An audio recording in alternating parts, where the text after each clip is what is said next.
ಎಲ್ಲರಿಗೂ Amrutha's tasty and healthy ಕಿಚನ್ಗೆ ಸ್ವಾಗತ. ಇವತ್ತು ನಾನು ನಂಗೆ ಮೀನನ್ನು ಸಾರು ಮಾಡ್ತಾಯಿದ್ದೀನಿ. ಅದು ಹೇಗೆ ಮಾಡೋದಂತ ನೋಡೋಣ. ನಾನಿಲ್ಲಿ ಒಂದು ಅರ್ಧ ತೆಂಗಿನಕಾಯಿನ ತುರಿದು ತಗೊಂಡಿದ್ದೀನಿ. ಅದಕ್ಕೆ 2 ಟೇಬಲ್ ಸ್ಪೂನ್ನಷ್ಟು ಧನಿಯಾ, ಹಾಗೆ 1 ಟೀ ಸ್ಪೂನ್ನಷ್ಟು ಜೀರಿಗೆ, 1/4 ಟೀ ಸ್ಪೂನ್ನಷ್ಟು ಮೆಂತ್ಯ, ಒಂದು ಅರ್ಧ ಟೀ ಸ್ಪೂನ್ನಷ್ಟು ಕಾಳುಮೆಣಸು, ಒಂದು ಅರ್ಧ ಟೀ ಸ್ಪೂನ್ನಷ್ಟು ಸಾಸಿವೆ, ಸ್ವಲ್ಪ ಅರಿಶಿನ ಹಾಕ್ತಾಯಿದ್ದೀನಿ, 1/4 ಟೀ ಸ್ಪೂನ್ನಷ್ಟು, ಒಂದು ಸಣ್ಣದು ಈರುಳ್ಳಿನ ಕಟ್ ಮಾಡಿ ಹಾಕ್ಕೊಳ್ಳಿ, ಹಾಗೆ ಒಂದು 5 ರಿಂದ 6 ಬೆಳ್ಳುಳ್ಳಿ, ನಾನಿಲ್ಲಿ ಒಂದು 10 ಒಣಮೆಣಸನ್ನು ತಗೊಂಡಿದ್ದೀನಿ, ಹಾಗೆ ಒಂದು ಸಣ್ಣ ಲಿಂಬೆ ಗಾತ್ರದ ಹುಣಸೆ ಹಣ್ಣು. ಇದೆಲ್ಲ ಹಾಕ್ಬಿಟ್ಟು ಚೆನ್ನಾಗಿ ನೈಸಾಗಿ ಗ್ರೈಂಡ್ ಮಾಡಿ ತೊಗೊಂಬಂದಿದ್ದೀನಿ. ಇದನ್ನು ಒಂದು ಪಾತ್ರೆಗೆ ಹಾಕ್ಕೊಂಡು ಒಂದು ಕುದಿ ಬರೋವರೆಗೂ ಇದನ್ನು ಕುದಿಸೋಣ.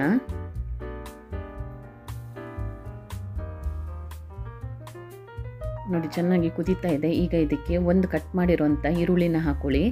ಹಾಗೆ ನಾನಿಲ್ಲಿ ಒಂದು ಅರ್ಧ kg ನಂಗೆ ಮೀನನ್ನು ಕ್ಲೀನ್ ಮಾಡಿ ತಗೊಂಡಿದ್ದೀನಿ, ಅದನ್ನು ಹಾಕ್ಕೊಳ್ಳೋಣ.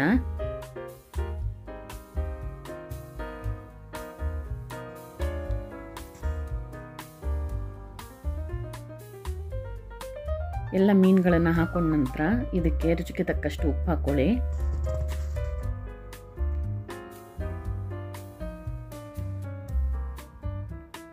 ನಾನಿಲ್ಲಿ 1.5 ಸ್ಪೂನ್ನಷ್ಟು ಉಪ್ಪು ಹಾಕೋತಾ ಇದ್ದೀನಿ. ಇದೆಲ್ಲ ಹಾಕಿಬಿಟ್ಟು ಒಂದು 10 ನಿಮಿಷ ಇದನ್ನು ಕುದಿಯೋದಕ್ಕೆ ಬಿಡೋಣ. ನೋಡಿ, ಚೆನ್ನಾಗಿ ಈಗ ಕುದಿ ಬಂದಿದೆ. ಇದನ್ನು ಸೌಟ್ ಹಾಕಿ ತಿರುಗಿಸ್ಬಾರ್ದು. ನಾನಿಲ್ಲಿ ಒಂದು ಬಟ್ಟೆಯಲ್ಲಿ ಹಿಡ್ಕೊಂಡು ಪಾತ್ರನ ತಿರುಗಿಸ್ತಾ ಇದ್ದೀನಲ್ಲ, ಹೀಗೆ ಇದನ್ನು ತಿರುಗಿಸಿ ಬೇಯಿಸ್ಕೋಬೇಕು. ನೋಡಿ, ಚೆನ್ನಾಗಿ ಈಗ ಬೆಂದಿದೆ. ಸರ್ವ್ ಮಾಡೋದಕ್ಕೆ ರೆಡಿಯಾಗಿದೆ. ಈಗ